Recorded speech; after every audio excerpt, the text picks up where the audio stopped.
Hi friends, எல்லாம் எப்படி இருக்கீங்க? நல்லா இருக்கீங்களா? நம்ம ஒரு டிசைன் ப்ளவுஸ் தைக்க போகிறோம். அது எப்படி தைக்கிறதுன்னு பார்க்கலாம். ஃபஸ்ட்டு கேன்வாஸில் உங்களுக்கு என்ன டிசைன் வேணுமோ அதையே கட் பண்ணி எடுத்து வச்சுட்டு லைனிங் பீஸில் வச்சு அயன் பண்ணி எடுத்துக்கோங்க. இல்லை நீங்கள் அடித்து தான் திருப்ப போகிறீங்க.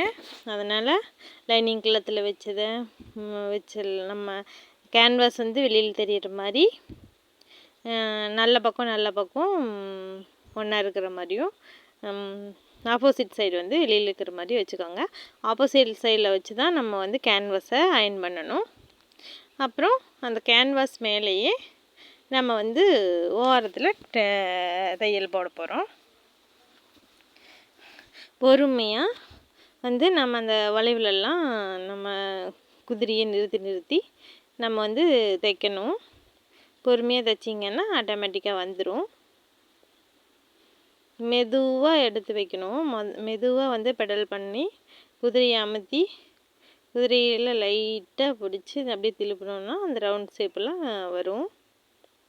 பாருங்கள், ரவுண்ட் இன்னும் கொஞ்சம் பெருசாக போட்டிருந்தாகும். இது ரொம்ப ஒல்லியான பொண்ணு அப்படிங்கிறதுனால நான் அந்த இதெல்லாம் கழுத்தும் அகலம் வைக்கல. டிசைனும் நான் சின்னதாக போட்டிருக்கேன்.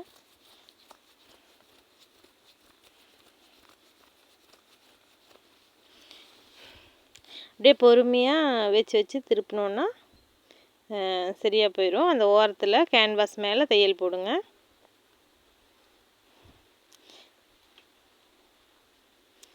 பாருங்கள், என்னை கட் பண்ணிக்கலாம். அந்த நூல் பிசுறெல்லாம் வெட்டி விட்டுட்டு பார்த்து கேன்வாஸ் மேலே கத்திரிக்கோல் போகாமல் அந்த ப்ளவுஸை மட்டும் நம்ம கட் பண்ணி எடுக்கலாம். நான் லைனிங்கும் கட் பண்ணலை, மெயின் மெட்டீரியலும் நான் கட் பண்ணாமல் தான் வச்சுருக்கேன். கழுத்து கேன்வாஸில் மட்டும்தான் கட் பண்ணி எடுத்து அயன் பண்ணி அது மேலே அடித்து இப்போ கட் பண்ணிகிட்ருக்கேன்.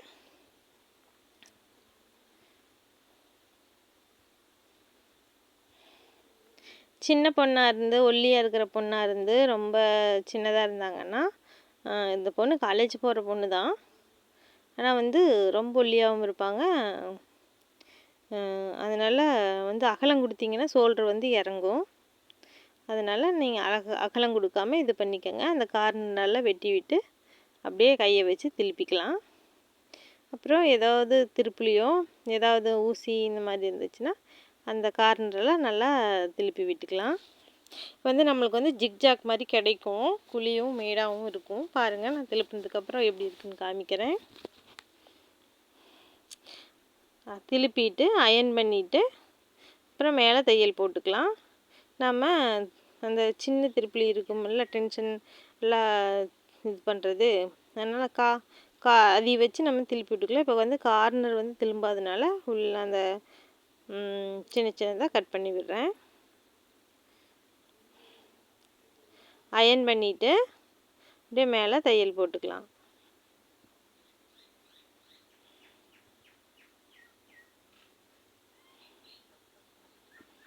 நல்லா அந்த கார்னரெல்லாம் ஆரி நீடில் வச்சு நான் தள்ளி விட்றேன். திருப்புளியும் ஆரி நீடில் இந்த மாதிரி எது இருந்தாலும் நீங்கள் அதை கார்னரெல்லாம் இது பண்ணிக்கலாம். பாருங்கள் எவ்வளோ அழகாக கிடச்சிருக்குன்ட்டு. டக்குன்னு ஒரு டிசைன் சீக்கிரம் எனக்கு தைச்சி வேணுங்கக்கா அப்படின்னு கேட்டாங்க.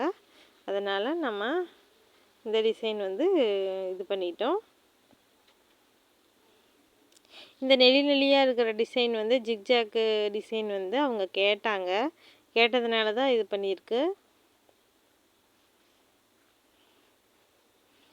இதுக்கு மேலே நம்ம சேரீயில் கட் பண்ணி வச்சுருக்கிற லேஸ் வச்சு அடிச்சுக்கலாம். இப்போ அந்த ஓரத்தை நாம் தைச்சி எடுத்துக்கலாம். ப்ளவுஸோட ஓரத்தை ஒரு லைனிங்லேருந்து இன்னொரு லைனிங் நகராமல் இருக்கும். அந்த துணியும் ப்ளவுஸ் மெட்டீரியலும் லைனிங்கும் நகராமல் இருக்கிறதுக்கு நான் இப்போ ஓரத்தை அடித்து, எப்போவுமே ஓரம் அடிப்போம், அதே மாதிரி இப்போ ஓரத்தை அடிச்சுக்கலாம் ப்ளவுஸு. இப்போ டிசைன் வைக்கிறதுக்கு ப்ளவுஸ் ரெடி ஆயிடுச்சு.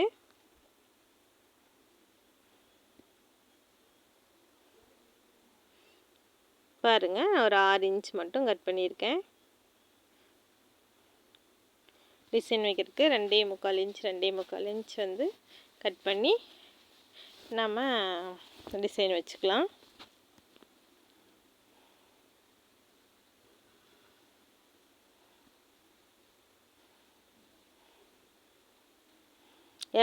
கோசலாக இருக்கிறதெல்லாம் வெட்டி விட்டுட்டு நம்ம அப்படியே 2.25 இன்ச் 2.25 இன்ச் மார்க் பண்ணி கட் பண்ணிக்கலாம்.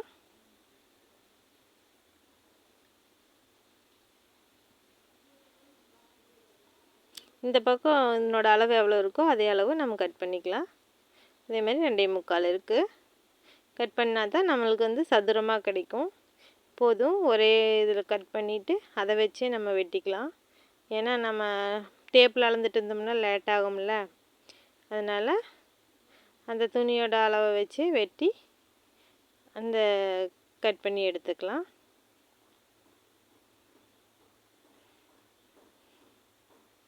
இப்படி கட் பண்ணுறது ஈஸி. நீங்கள் டேப் வச்சு அளந்து கட் பண்ணிட்டு இருந்தால் லேட் தான் ஆகும்.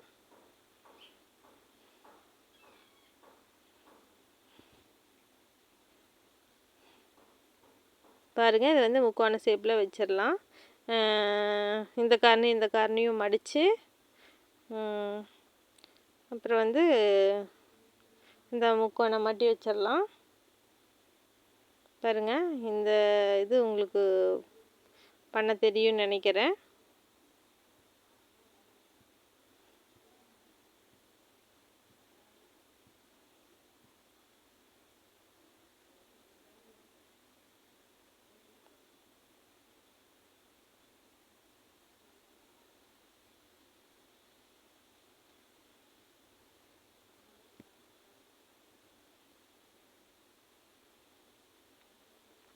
இதே மாதிரி எல்லா பீஸையும் வந்து மடிச்செடுத்துக்கலாம். மடிச்செடுத்து ஒவ்வொருத்தரும் வந்து தைச்சி எடுத்து வச்சு மேலே வச்சு அடிப்பாங்க. நாம் வந்து அப்படியே மடித்து அது இதுலேயே வச்சுக்கலாம்.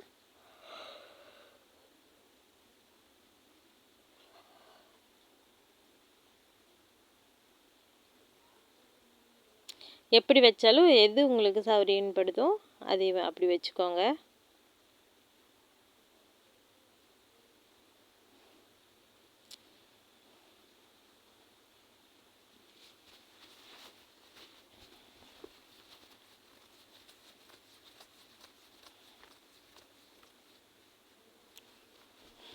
அதே மாதிரி முக்கோண ஷேப்பில் மடித்து அதையும் முக்கோணமாக மடித்து மறுக்க இந்த கோட்லேயும் அந்த கோட்லேயும் மடித்து வைக்கிறது.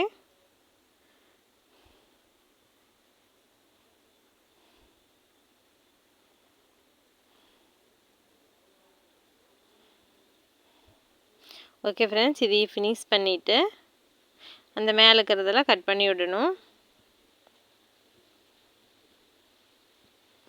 பொறுமையாக பாருங்கள், நான் எப்படி மடித்து எப்படி வைக்கிறேன்னு.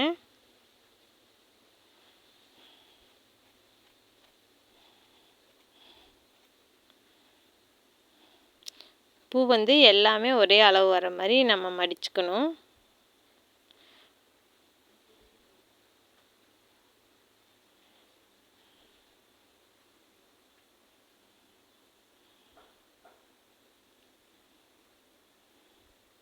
நம்மளுக்கு வந்து பூ வைக்கிறதுக்கு பத்தலை, அதனால் கட் பண்ணிக்கலாம்.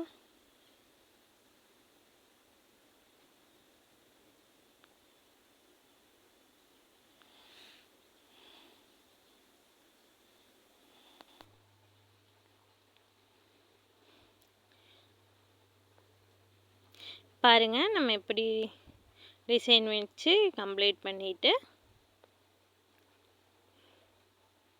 அந்த மேலே இருக்கிற பிசுரை வெட்டி விட்டுடலாம். அந்த பக்கம் பூவில் நீங்கள் கட் பண்ணும்போது வந்து பூவில் படாமல் கட் பண்ணணும். பூவில் பட்டுருச்சுன்னா மீண்டும் பிரித்து அடிக்கிற மாதிரி இருக்கும். அதனால் வந்து நீங்கள் பார்த்து கட் பண்ணுங்கள்.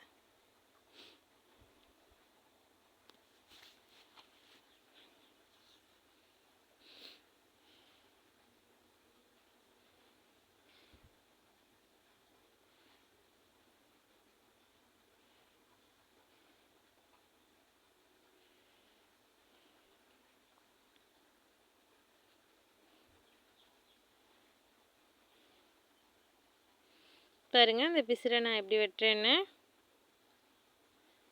ப்ளவுஸ்லேயும் படக்கூடாது, அந்த பூவும் கட் பண்ணக்கூடாது. அந்த பின்னாடி இருக்கிற பிசுரை மட்டும் நம்ம லேஸ் வச்சு அடிக்கிற அளவுக்கு பார்த்து நிதானமாக கட் பண்ணணும். கையில் அந்த பெருவிரலில் அந்த பூவை அமுத்தி பிடிச்சிட்டு அப்புறம் கட் பண்ணுங்கள். ஏன்னா பூவை அமுத்தி பிடிக்காமல் கட் பண்ணிட்டோன்னா கத்திரிக்கைக்கு அந்த பூவும் சேர்ந்து வந்துடும், நம்ம மடிக்கும்போது நம்மளுக்கு தெரியாது. அதனால் இந்த பெருவிரலை வச்சு சிசர் பிடிக்கிற கையிலேருந்து அதுக்கு ஆப்போசிட் கையில் அந்த பூவை அமுத்தி பிடிச்சி தான் நம்ம வந்து கட் பண்ணணும். நம்மளுக்கே தெரியாமல் பின்னாடி இருக்கிறது ப்ளவுஸில் இருக்கிறதும் இதையும் நம்ம கட் பண்ணிடுவோம். அதனால் நம்ம பார்த்து தான் கட் பண்ணணும். பாருங்கள் எவ்வளோ நீட்டாக இருக்குன்ட்டு. அந்த பிசுறு நூலெல்லாம் எடுத்து கட் பண்ணிடணும்.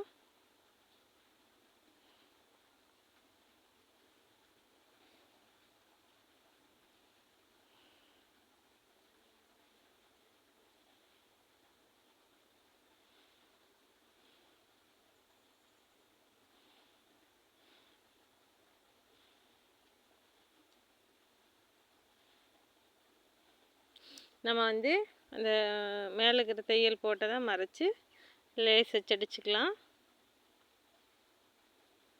ஸ்டோன் கூட நம்ம வச்சு அடிக்கலாம். ஏன்னா ஸ்டோன் இருக்குது, ஆனால் நான் அதை வைக்கலை. நான் வந்து இந்த மிஷினில் வந்து ஸ்டோன்னா நான் தைக்க மாட்டேன். நார்மல் அம்பர்லா மிஷின் இருக்குல்ல, அந்த மெரிட் மிஷின், அதில் தான் வந்து நான் ஸ்டோன் வைப்பேன். இதில் வச்சேன்னா அந்த டைமிங் மாறி போயிடும். அப்புறம் மறுக்கா நம்ம வந்து மெக்கானிக் வர சொல்லி தான் நம்ம அந்த டைமிங் சரி பண்ணோம். அதுக்கு 2-3 நாள் ஆயிரும். அதனால நான் வந்து இதில் வந்து ஸ்டோனருக்கு நான் பண்ணுறதில்ல. ஜாக்கில்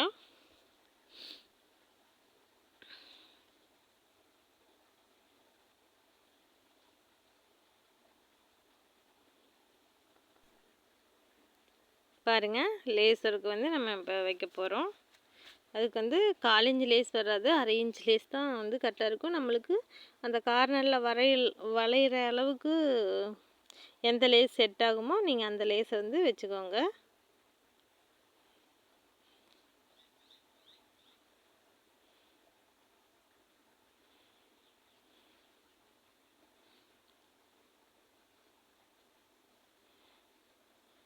இதே ஸ்டோனாக இருந்ததுன்னா பொறுமையாக தான் நம்ம அடிக்கணும். அப்புறம் ஸ்டோனில் வந்து ரிஸ்க்குன்னு ஊசி பட்டுருச்சுன்னா அந்த டைமிங் மாறி போயிடும், அப்புறம் ஏதாவது எரர் காட்டும். அதனால் வந்து நம்ம லேஸே வச்சு அடிச்சுக்கலாம் அப்படின்ட்டு நான் லேஸே வச்சு அடிச்சிட்டேன்.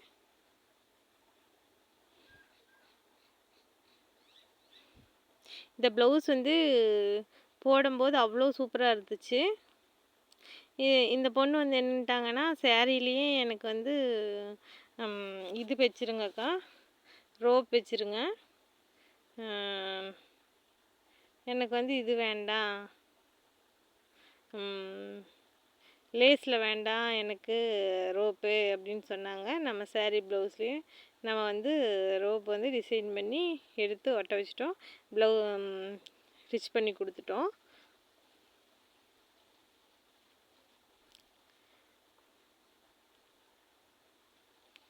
பாருங்கள், அடுத்து இதனோட பப் ஸ்லீவ், இதுக்கு வந்து பப் ஸ்லீவு. அந்த பப் ஸ்லீவ் வந்து நம்ம போடுற வீடியோவில் இதனோட ப்ளவுஸோட ஃபினிஷிங் வந்து நான் உங்களுக்கு அதில் போஸ்ட் பண்ணுறேன். அப்போ எப்படி இருக்குன்னு பாருங்கள். சூப்பராக இருந்துச்சு. அந்த பொண்ணு ஃபோட்டோ இருந்துச்சுனாலும் நான் இப்படி சொல்கிறேன். ப்ளவுஸ் எப்படி இருக்குன்னு பாருங்கள். அடுத்த வீடியோ வந்து இதனோட பப் ஸ்லீவ் வந்து நான் போடுவேன். அந்த வீடியோவில் இந்த ப்ளவுஸோட ஃபுல் வீடியோ வந்து எப்படி டிச் பண்ணி எவ்வளோ சூப்பராக இருக்குது அப்படிங்கிறதையும், அந்த பொண்ணோட ஃபோட்டோ இருந்துச்சுன்னா அதையும் நான் அதில் போடுறேன்.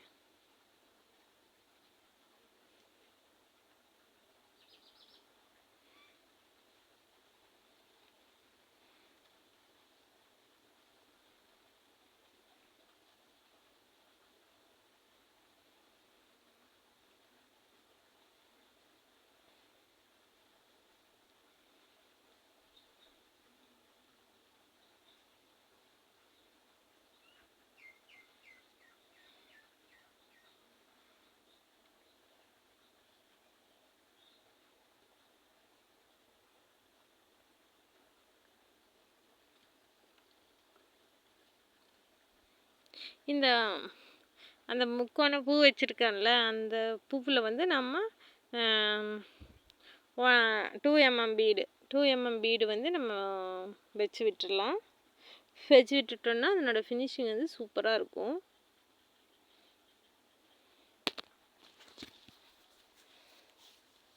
நாம் இந்த சேரீயோட பீஸவே வச்சு நம்ம டிசைன் பண்ணும்போது பீட்ஸ் வந்து வைக்கணும். வைக்கலைன்னா அதனோட ஃபினிஷிங் வந்து நல்லாவே இருக்காது. அப்படியே சும்மா தூக்கிட்டு இருக்கிற மாதிரி இருக்கும். பாருங்கள், அந்த இடத்துல வந்து எனக்கே தெரியாமல் கத்திரிக்கோலில் ஒரு பூ வந்து சிக்கிருச்சு. நான் வந்து அதை என்ன பண்ணுறேன்னா, அதை பிரிச்சுட்டு வேறு பூ வச்சு தைக்கிறேன். அதனால் அதே மாதிரி வந்து நம்மளுக்கே தெரியாமல் பட்டுரும்.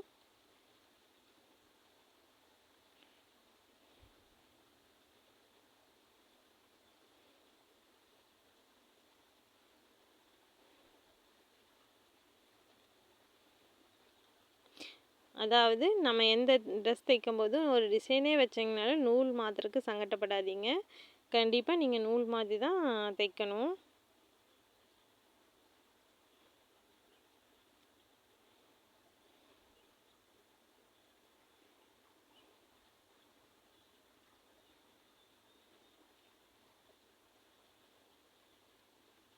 ஓகே ஃப்ரெண்ட்ஸ், அவ்வளோதான்.